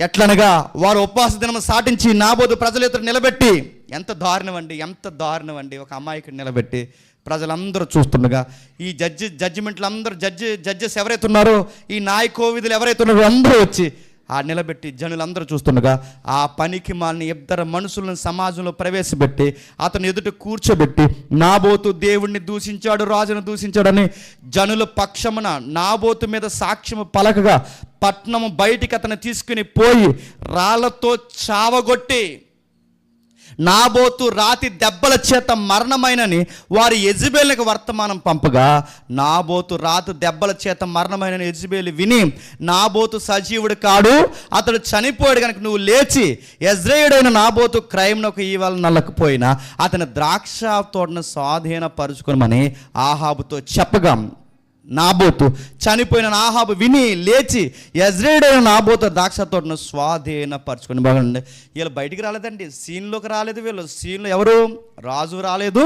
రాజు భార్య జస్ట్ లెటర్ పంపించారు. ఆ ఒక్క లెటర్ కాల్తో ఏమైపోయింది చెప్పండి? దొమ్మిలో కొట్టి చంపేశారు. వాళ్ళ చేతులకి ఏమంటుకోలేదనుకున్నారు తెలుసా? మట్టి అంటుకోలేదనుకున్నారు. కానీ గమనించాల్సింది చెప్తున్నా, వాళ్ళకి మట్టి అంటుకోలేదు కానీ నాబోతు రక్తం అంటుకుంది. వాళ్ళకి మట్టి అంటుకోలేదనుకున్న కాదు, ఆ కుటుంబానికి రక్తం అంటుకుంది. ఆ రక్తం ఘోషించింది. ఏబేలు రక్తం కయ్యేని మీద ఘోషించింది అన్నది ఎంత వాస్తవమో, నాబోతు రక్తం ఆ కుటుంబం మీద ఘోషిస్తుంది. అన్యాయం, అన్యాయం, అన్యాయం, అన్యాయం. సర్వోన్నతుడా, దేవుడా, సర్వలోకానికి తీర్పు తీర్చునాథుడా, మా కుటుంబానికి అన్యాయం జరిగింది, నా జీవితానికి నిలువెల్లా అన్యాయం జరిగింది, న్యాయం తీర్చు దేవుడా, నాకు న్యాయం తీర్చనగానే దేవుడు ఇన్వాల్వ్ అయిపోయాడు. అందుకే కొంతమంది, ఒరే నీకంత బలం మాకు లేదు, నీకంత నోరు మాకు లేదు, నీలాగా మేము రోడ్ల మీదకి వచ్చి గొడవాడలేము, కానీ ఒక పని చేస్తున్నావురా, ఏం జరిగిన దేవునికి అప్పగిస్తా. ఆ ఒక్క మాట చాలాడు మటాస్ అయిపోవడం గుర్తుపెట్టుకోండి. నేను దేవునికి అప్పగించేస్తున్నాను అన్నదే ప్రమాదం. రారా చూసుకుందామంటే ఏముండదు, ఆడదో నీదో తేలిపోద్ది ఇక్కడ. కానీ దేవుడికి అప్పగించానని ఎవడన్నా సైలెంట్ అయిపోయాడో, రిస్క్ జోన్లో పడిపోయాను మాత్రం మర్చిపోకు. నాబోతు ఫైట్ చేసేంత బలం లేదు, నాబోతు గొడవ చేసేంత నోరు లేదు, నాబోతుకి సర్కిల్ లేదు, నాబోతుకి పెద్ద పెద్దోళ్ళు ఎవరో తెలియదు, నాబోతు తరపు మాట్లాడే జడ్జిలు ఎవరు లేరు. అమాయకంగా కేవలం తన తండ్రి భూమి కోసం అన్యాయంగా చనిపోయిన ఒక పేదోడి జీవిత గాథ. వెంటనే బిర్యానీ వండేసుకుని ఉంటారు. ఆ రోజు కొంతమంది ఉంటారండి, ఎదుటోళ్ళు పాడైపోతున్నారంటే వాళ్ళకి ఎంత సంతోషం. ఆ రోజు వాళ్ళకి 2 సెలైన్లు ఎక్కించేసుకున్నట్టు ఉంటుంది వాళ్ళకి. ఇలాగే అంటే అలా జరిగిందంట కదా ఆడికి. ఎందుకు ఈరోజు చాలా నాకు ఉత్సాహంగా ఉందంటాడు. ఎందుకు ఆడు పాడైపోతున్నాడని. ఎదుటోడు పాడైపోతున్నాడంటే నీకు సెలైన్లు ఎక్కించేసుకున్నట్టు ఉంటుంది. ఇంకా చెప్పండి, ఏదో నీకు ఎనర్జీ, కొత్త ఎనర్జీ. అంటే కొంతమందికి రక్తంలో, వాళ్ళ గుండెలో, వాళ్ళ మైండ్లో ఎప్పుడు ఎదుటోళ్ళు పాడైపోవాలని కోరుకుంటారండి. వాళ్ళ సీన్లోకి రారు, సీన్ క్రియేట్ చేస్తారు. వాళ్ళ తెర మీదకి రారు, తెర వెనుకుంటారు. ఇవన్నీ ముందు చేస్తారు. కానీ దేవుడు ఎలా చెప్పిన, తెర బయట ఉన్నవాడిని లాగుతాడు, తెర వెనకున్నవాడిని లాగుతాడు. ఎవడెవడైతే ఈ అమాయకుని చంపాడో వాళ్ళందరినీ తీసుకొచ్చి చెప్పండి, రోడ్డు మీద నిలబెట్టి ఊరేగించేస్తాడు. ఎక్కడ రక్తం ఒలిగిపోయిందో అక్కడ జడ్జిమెంట్ దేవుడు వెంటనే ప్రాఫిట్ని పంపాడు. ఏమంటున్నాడు చూడండి ఒకసారి. రెబల్ ప్రాఫిట్ ఉన్నాడు అక్కడ, ఏలియా. అప్పుడు యెహోవా వాక్కు తీసిపీడైన ఏలియాకు ప్రత్యక్షమై, ఎల్లో ఏలియా, ఏం భయపడకండి, నువ్వు చెప్పు, నువ్వు లేచి సోమ్రోన్లో ఉన్న ఇజ్రాయేల్ రాజు అయిన ఆహాబుని ఎదుర్కొంటూ బయలుదేరము. అతడు నాబోతు యొక్క ద్రాక్ష తోటలో ఉన్నాడు. అతడు మళ్ళీ ఎక్కడ ఉన్న బయలు అక్కడ ఆ తోటలో తిరుగుతున్నాడు. సరిగ్గా ఆ తోటలో ఉండగానే నువ్వు వెళ్ళాలి. నువ్వు అతను చూసి ఇలాగ ప్రకటించుము, యెహోవా సెలవిచ్చినదేమనగా, దీన్ని స్వాధీనపరచుకోవాలని నీవు నాబోతుని చంపితివి కదా. యెహోవా సెలవిచ్చినదేమనగా, ఏ స్థలమందు రాళ్ళ చేత కొడితే నాబోతు రక్తాన్ని కుక్కల నాకాయో ఆ స్థలమందే నీ రక్తమును నిజముగా నాకునని నాబోతుకి చెప్పును. స్టోరీ అంతా క్రియేట్ చేసింది ఎవరు? యెజబెలు. స్టోరీ వెనకాల దాక్కున్నది ఎవరు చెప్పండి? ఆహాబు.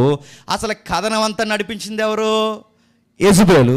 కానీ దేవుడు ఎవరిని సీన్లోకి లాగుతున్నాడు? కథ అంతా ఆవిడ నడిపించినా కథకు నువ్వు ఓటేసావు కదరా అన్నాడు. గుర్తెట్టుకోండి. అంటే ఆడిని వదలడు చెప్పండి, ఈయన్ని వదలడు, ఆమెనే వదలలేదు చెప్పండి, ఇతడినే వదలలేదు. ఏమైంది అంటున్నాడు, ఎక్కడ కుక్కల రక్తం నాకవో అక్కడే రక్తం నాకు ఇస్తా, ఎక్కడ అమాయకుని చేశాడో అక్కడే మిమ్మల్ని అమాయకుని చేస్తా, ఎక్కడ మీరు తొక్కేయాలని చూస్తారో అక్కడే ఆ భూమిలో మిమ్మల్ని తొక్కి పడేస్తానన్నాడు. ఇది నా జస్టిస్. రాసి పెట్టుకోమని చెప్తున్నాను. ఆహాబు రాసి పెట్టుకో, ఇది జరుగుద్ది. మన దేవుడు నరకంలో వేస్తాడనేది ఎంత వాస్తవమో, ఈ మాట మీకు ఎలా ఉందో మీ గుండెలను గుద్దేయాలని చెప్తున్నాను. నరకంలో వేస్తాడన్నది ఎంత వాస్తవమో, భూమి మీద ఉండగానే మళ్ళీ చెప్తున్నాను, ఎంత ఆడించాలో అంత ఆట ఆడించేస్తాడు. ఎక్కడా కొడతాడో చెప్పండి, అక్కడ కొడతాడు. ఎక్కడ మారే వరకు కొడతాడు, మారకపోతే ఇంకా లేకుండా శాశ్వతంగా నరకంలో వేసి తొక్కేస్తాడు. నాబాతుగాడికి చెప్పాడు, జడ్జిమెంట్ ఇచ్చాడు. వెంటనే ఏమైంది తర్వాత మీరు చూడండి, ఆ అధ్యాయం అలా తిరిగేసుకుంటూ వెళ్తే రాజు దొరికేశాడు. రామత్ గిలాద్ దగ్గరికి పోయినప్పుడు రాజు దొరికేశాడు. రాజు ఒకడు వచ్చాడు, వాడిని లాక్కుని పోయాడు. అతను పెద్ద పెద్ద కేకలు వేశాడు. ఆ తర్వాత ఏం జరుగుతుంది ఒకసారి 2వ రాజుల గ్రంథం తీయండి. 2వ రాజుల గ్రంథం. దేవుడు 10 సంవత్సరాలు దాటేసిన, 100 సంవత్సరాలు దాటేసిన తాను ఇచ్చిన జడ్జిమెంట్ జరిగించక మానడు అనడానికి ఎంత ఖచ్చితమైన ఆధారాలతో దేవుడు తీర్పు తీరుస్తున్నారు మీరు చూడండి. 2వ రాజుల గ్రంథం 9వ అధ్యాయం 36వ వచనం నుండి. ఇంకా మనకు బాగా అర్థం కావాలంటే 30వ వచనం నుండి. యెహూ యెజ్రెయేలు ఊరికి వచ్చిన సంగతి యెజెబెలుకు వినబడని గనక ఆమె తన ముఖముకు రంగు పూసుకొని శిరోభూషములు ధరించుకొని కిటికీలో కనబడుతుంది. ఇది ఒక సానికొంప. వేశ్య రెడీ అయిందట, అంతా రాసుకుందట ముఖానికి పేడ. ఆ పేడంతా రాసుకుని లిప్టిక్లు పెట్టుకుని ఏంటా అవి ఉంటాయి కదా, పాపిడి పిల్లలు, సెవిలీలు, చెత్త చెదారం, వడ్డానం, ఇదంతా వేసుకుని చచ్చిపోయే ముందు కళ, సావు కళ. ఈ సావు కళకి రెడీ అవుతుంది, మొత్తం అయిపోతుంది. ఈవిడికి ఎవరో స్నానం చేయకూడదు, ఈవిడే చేసింది రెడీగా స్నానం. శవానికి స్నానం చేయించలేదు మరి, బొట్టు గిట్టు అన్నీ పెట్టలుగా పెట్టుకుంది రెడీగా. దేవుడు పెట్టించాడు. ఏం జరుగుతుంది? తన ముఖానికి రంగు పూసుకొని శిరోభూషములు ధరించుకొని కిటికీలో కనిపెట్టుకొని చుండగా ఎవరి కోసం? నీ సావు కోసం కనిపెడుతున్నావు. యెహోవా వచ్చాడు, ఫైర్ మ్యాన్, గుమ్మముల ద్వారా ప్రవేశించి ఆమె అతన్ని చూసి నీ యజమాన్ని చంపినవాడా, జిమ్రీ వంటివాడా, నీకు సమాధానంగా వచ్చుచున్నావని అడగగా అతడు తలెత్తి కిటికీ తట్టు చూసి నా పక్షమందున్న వారు ఎవరని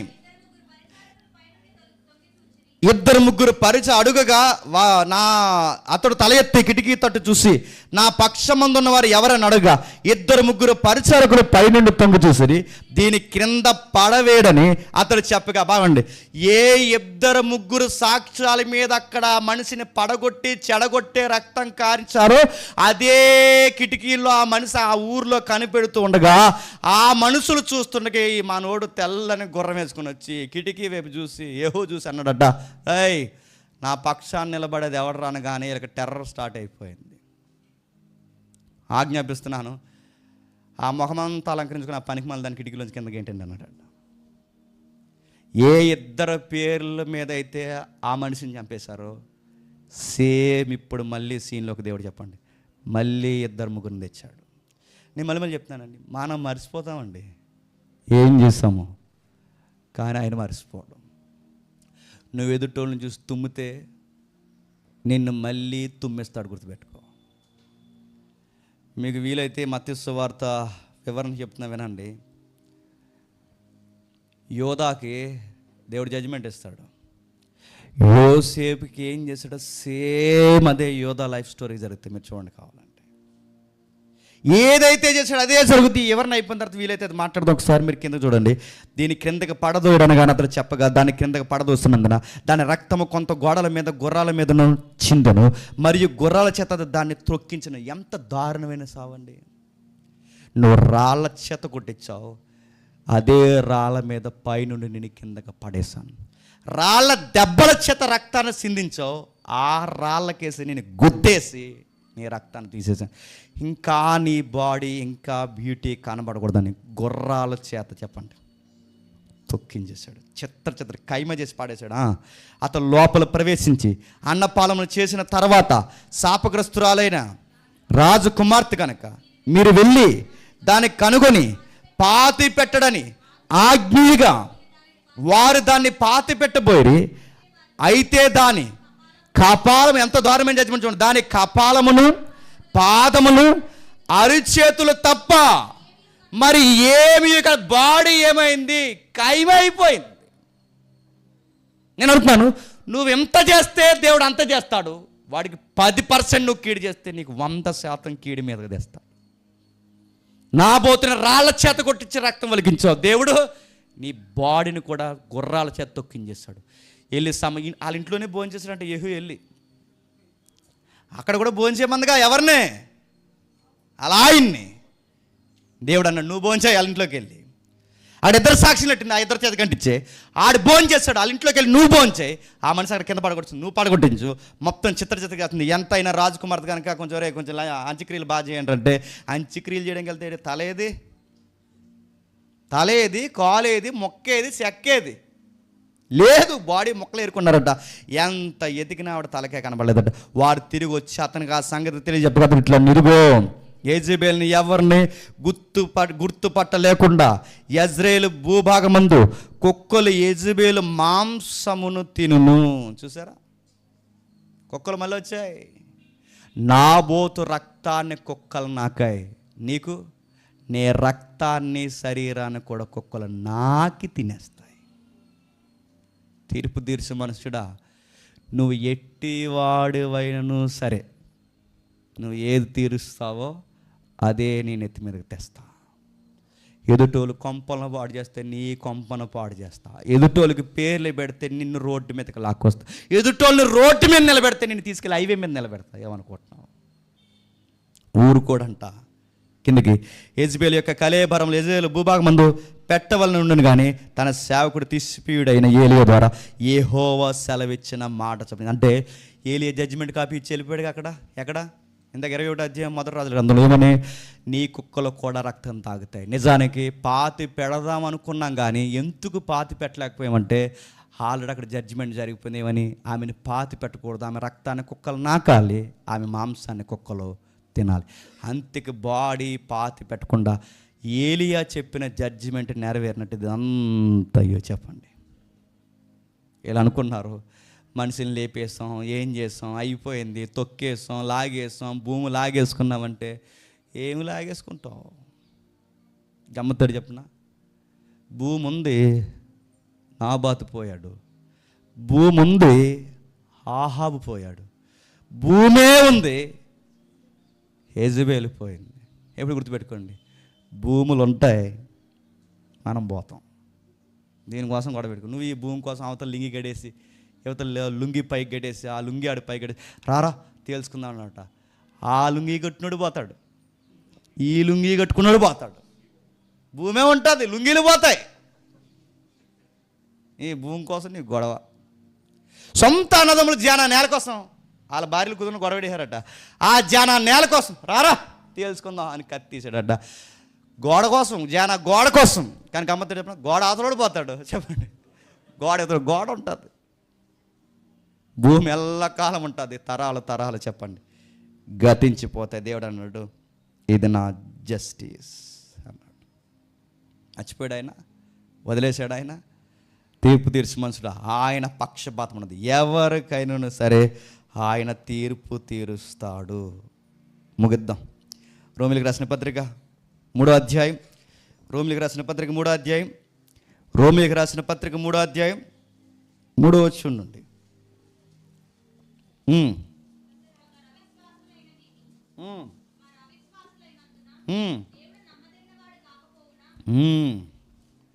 చదువమ్మా. అంటే ఆగిపోమని కాదు, నీళ్ళు తాగానని. చదువు చదువు చదువు చదువు. వాళ్ళ అవిశ్వాసులు అయ్యేందున దేవుడు నమ్మదగిన వాడు కాకపోవునా అట్లనరాదు. నీ మాటలలో నువ్వు నీతిమంతులను తీర్పు తీర్చబడినట్లు, నువ్వు యాజ్యమాడినప్పుడు గెలిచినట్లు అని రాయబడిన ప్రకారము ప్రతి మనుష్యుడు అబద్ధకుడు కానీ దేవుడు సత్యమంతుడు కాడు. దేవుడు గొడవాడితే ఆ గొడవలు ఆయన మాటలను బట్టి ఆయనే నీతిమంతుడు అవుతాడు. కానీ చెప్పండి, మనం అనీతిమంతుడు. దేవుడు సత్యమంతుడు కాకుండా పోడు. ఇప్పుడు చెప్పండి, అలాంటి గొడవ దేవుడిలో చరిత్రలో ఎవరితో ఆడాడంటే చాలామందితో గొడవలు ఆడాడు. ముఖ్యంగా యోబుతో కూడా గొడవ ఆడాడు. యోబుతో దేవుడు గొడవాడితే యోబు ఏమన్నాడు తెలుసా? దేవుడు యోబుతో యోబు, నీ కష్టాల్లో, కన్నీల్లో, నీ ఇబ్బందుల్లో, నీ ఫ్రెండ్స్ దగ్గర నువ్వు ఆర్గ్యుమెంట్ చేసి నన్నే నేరస్తుడు అన్నావు కదా, ఇప్పుడు గొడవడుకుందాం రా అన్నాడు. ఎక్కడ? ఒకసారి చూడండి, యోబు గ్రంథం 40వ అధ్యాయం, యోబు గ్రంథం 40వ అధ్యాయం, యోబు గ్రంథం 40వ అధ్యాయం, యోబు గ్రంథం 40వ అధ్యాయం 7-8 వచనాలు. పౌరుషము తెచ్చుకొని నీ నడుము కట్టుకో, నేను నీకు ప్రశ్న వేసేదను, నీవు నాకు ప్రత్యుత్తరమిమ్ము. నీవు నా న్యాయమును బొత్తిగా కొట్టివేసేదువు, నువ్వు నిర్దోషువని తీర్పు పొందుటకై నా మీద అపరాధము మోపుదువా. దేవునికి కలిగిన బాహుబలము నీకు కలదా? పౌరుషం తెచ్చుకుని నేను బిగించుకోను, నేను నీకు ప్రశ్న వేయదును, నువ్వు నాకు ప్రత్యుత్తరమేమో. నీవు న్యాయము బొత్తిగా కొట్టివేసేదవా, నిర్దోషమని నువ్వు తీర్పు తీర్చుడికే నా మీదే అపరాధం మోపెదవా. చెప్పు, యోబు ఏమన్నాడు తెలుసా? ఒకసారి మీరు చూడండి. ఇదే యోబు గ్రంథం 19వ అధ్యాయం మొదటి వచ్చిన నుంచి అంతటి యోబు ఇలాగ ప్రత్యుత్తరం ఇచ్చాను. ఎన్నాళ్ళు మీరు నన్ను బాధిస్తారు. ఇక్కడ మీరంటే ఎవరంటే యోబు స్నేహితులు ఆయన పాయింట్అవుట్ చేస్తున్నారు. జనాలు ఎలటోళ్ళంటే సరిగ్గా మనం బాధల్లో ఉన్నప్పుడల్లా వాళ్ళు పుణ్యాత్ములు అయిపోతారు. నా మాట్లాడమైందా? మనం బాధలో మనం పెడుతుంటే వాళ్ళందరూ పుణ్యాత్ములు అయిపోయి వాళ్ళు మాట్లాడతారు. యోబు బాధల్లో ఉంటే వాళ్ళందరూ పుణ్యాత్ములు నీతిమంతులు అయిపోయి ఏదో పాపం చేస్తుంటావు యోబు, లేకపోతే 10 మంది పిల్లలు ఒకసారి ఎందుకు పోతారు, భూములన్నీ ఎందుకు పోతాయి, ఏదో పాపం చేయంటారు. నేను ఏం పాపం చేయలేదు, ఎందుకురా నన్ను ఎంత బాధ పెడతారంటే, ఏమీ చేయకపోతే నీకు ఎంత స్టోరీ ఎందుకు మారిపోతుంది. ఇది గొడవ. ఆ గొడవలో యోబు ఏమంటాడు చూడండి, ఎన్నాళ్ళు మీరు నన్ను బాధించరు, ఎన్నాళ్ళు మాటల చేత నన్ను అలగొడతారు, 10 మార్లు మీరు నన్ను నిందించారు, సిగ్గు లేక మీరు నన్ను బాధించారు. నేను తప్పు చేసిన నా తప్పు నా మీదకి వచ్చింది కదా, ఓకే నేను తప్పు చేస్తే నా మీదకి వస్తుంది కదా, మీరు ఈ టైం చూసుకుని మీరు నా మీద హెచ్చించుకుందరా, నా నేరం నా మీదకి మోపుదురా. అలాగైతే నాకు గొడవ వస్తే గొడవలో ఒక మాట అంటున్నాను, అలాగైతే దేవుడు నాకు అన్యాయం చేసినను, తన వలలో పక్షిని సిక్కించుకున్నట్టు దేవుడు నన్ను చిక్కించుకున్నాను. మీరు తెలుసుకోండి. ఏళ్ళు ఈయన గొడవ పెట్టుకుని మొత్తం మీద నేరం ఎవరి మీద గెంటేశారండి? అది వ్యవహారం. అక్కడ యోబు స్నేహితులు యోబు గొడవ పెట్టుకుని దేవుడిని నేరస్తే నాకు దేవుడు అన్యాయం చేశాడు, అవునరా దేవుడు అన్యాయం చేశాడు, రా దేవుడే నా పిల్లల్ని చంపేశాడు, దేవుడే నాకు అన్యాయం చేశాడు అంటే, అందుకు దేవుడు అట్లా 40 అధ్యాయంలో ఏమంటున్నాడు తెలుసా? యోబు, ఏంటి నేను నీకు అన్యాయం చేసేసానా? సర్వోన్నతుడైన వాడు అన్యాయం చేసి పౌరుషం తెచ్చుకుని అడిగే ప్రశ్నకు సమాధానం చెప్పు.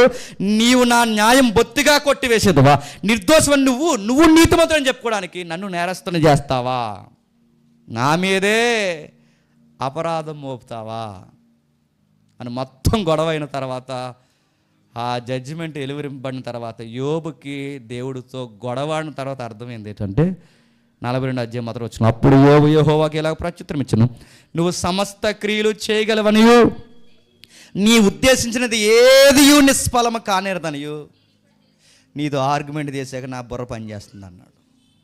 కిందకి పట్టినాడు, జ్ఞానం లేని మాటల చేత ఆలోచన నిరతకించి వీడు ఎవడన్నావే, ఆడికిలాగే నేను కూడా జ్ఞానం లేని మాటలు మాట్లాడింది, ఏమి ఎరుక బుద్ధికి మించిన సంగతులు మాట్లాడాను, నేను మాట్లాడుకోవచ్చున్నాను, దయచేసి నా మాట ఆలకింపు. ఒక సంగతి అడిగేదను, దాన్ని నాకు తెలియజెప్పను. వినికిడి చేత నేను గూర్చి వార్త నేను వింటిని, అయితే ఇప్పుడు నేను కన్నులారా చూచున్నాను, కావున నేను అసహించుకున్న ధూళిలోను బూడిదలోను పశ్చాత్తాపపడుచున్నాను.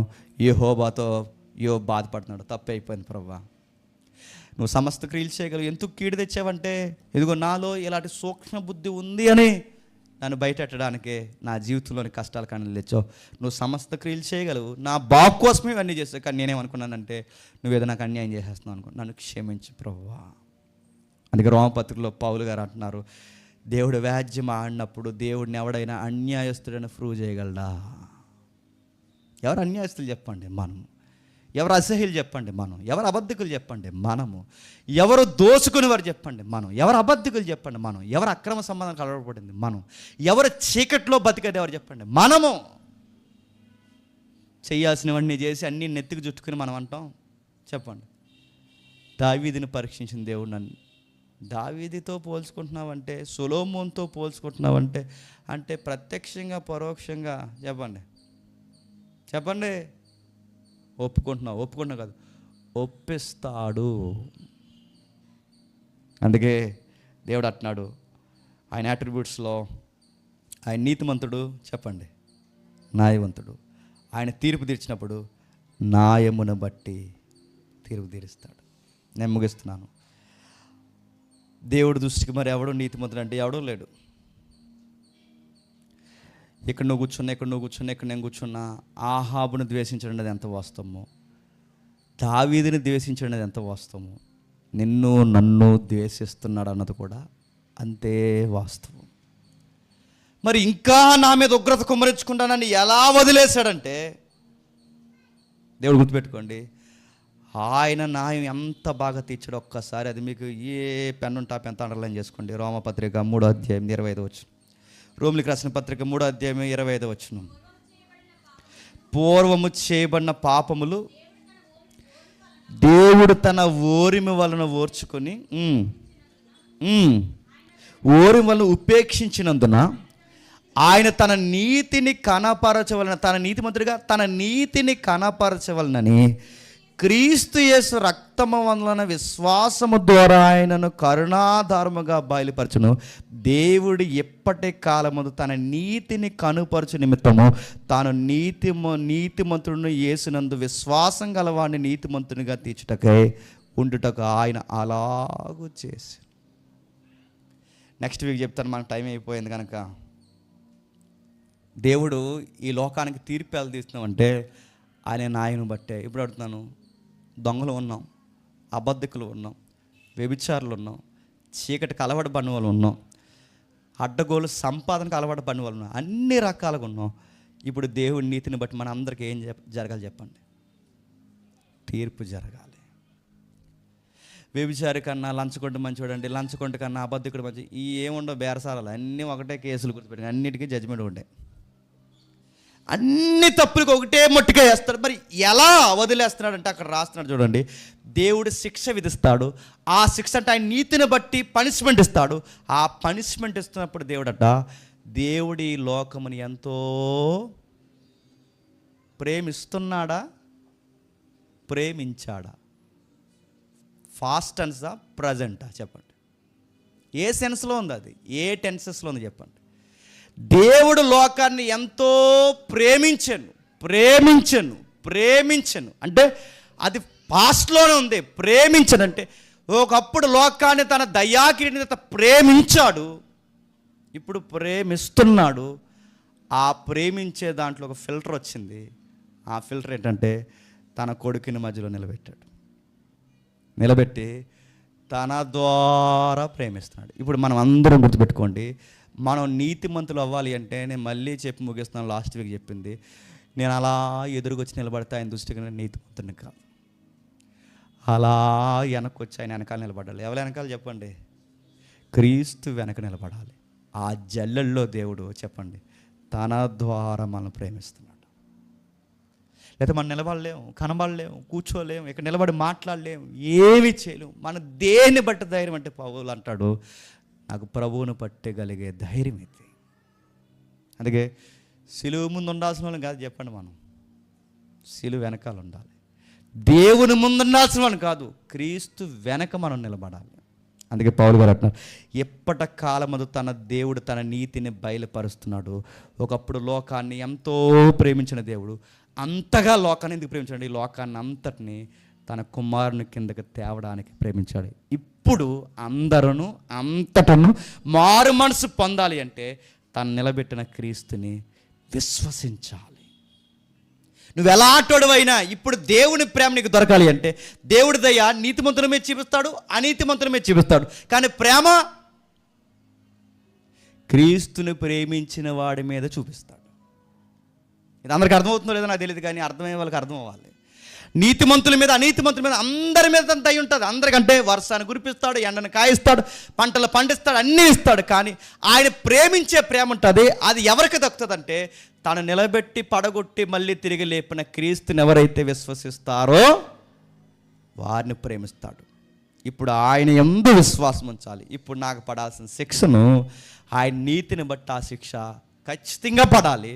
నీతిని బట్టి ఆయన కుమారుడి మీద మోపి ఆ నీతిని తెచ్చి మన మీద మోపి ఆయన అన్నాడట, మన నిమిత్తము ఆయన పాపముగా చేయబడ్డాడు. ఇప్పుడు చెప్పండి, ఆయన నీతిమంతుడు, పాపానికి శిక్ష చేశాడు. ఆయన న్యాయవంతుడు. ఆ పాప నుంచి ఎవడైతే ఒప్పుకుని బయటకు వచ్చేస్తాడో పశ్చాత్తాపడిన వారిని అందరినీ క్షమించడానికి తన కుమారుని ఇచ్చాడు. ఇందులో ప్రేమ కలదు. మరి దోషుల్ని నిర్దోషులుగా ఎలా ఎంచుతాడంటే పశ్చాత్తాపడితే ఎంచుతాడు. అనీతిమంతులు నీతిమంతులుగా ఎలా ఎంచుతాడంటే తన కుమారుడి దగ్గరకు వచ్చి కడిగేసుకుంటే ఎంచుతాడు. ఒప్పుకుంటే క్షమిస్తాడు. ఒప్పుకోకుండా దాన్ని అలా కప్పుకుని తిరిగితే ఆ కప్పుకున్న దాంట్లోనే బిగించి చంపేస్తాడు. ఏమనుకుంటున్నావు? అందుకే ఆయన చెప్తున్నాడు, ఆయన న్యాయవంతుడు, నీతిమంతుడు, గుణాతిశయం కలిగిన వాడు. ఆయన తీర్పులు సమస్త కాలాల్లో నమ్మదగినవి. కాబట్టి జాగ్రత్త.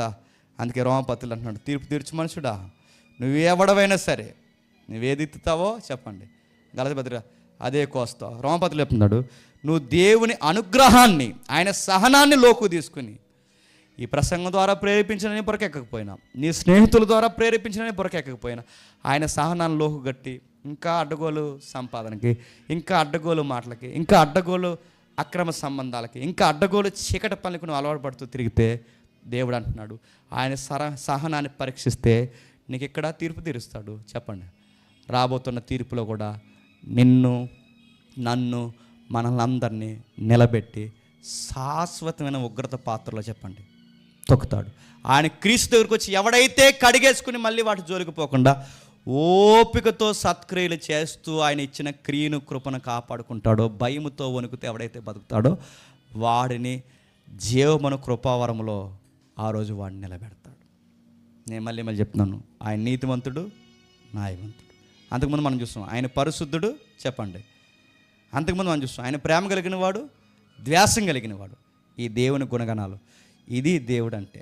ఇలా చూడకుండా దేవుడిని కేవలం ప్రేమమయుడు కానీ దేవుడు ఏమన్నా ఏం తీర్పు తెలుసు ఇలాంటి లెక్కలు వేసుకుంటూ కూర్చుంటే చెప్పండి తెర సిరిగిపోద్ది. సరిగదా? అది చెప్తున్నాను, ఆయన ప్రేమిస్తే ప్రేమను తీసుకోండి, ద్వేషిస్తే ద్వేషాన్ని కూడా తీసుకోండి. ఆయన తీర్పు తీరిస్తే దావీదులాగా నాకు జరగాల్సిందే జరుగుతుంది, దేవుడు తీర్పు తీర్చాడు, నేను తప్పు ఒప్పుకుంటున్నాను అండి. దేవుడు మిమ్మల్ని దీవించును గాక.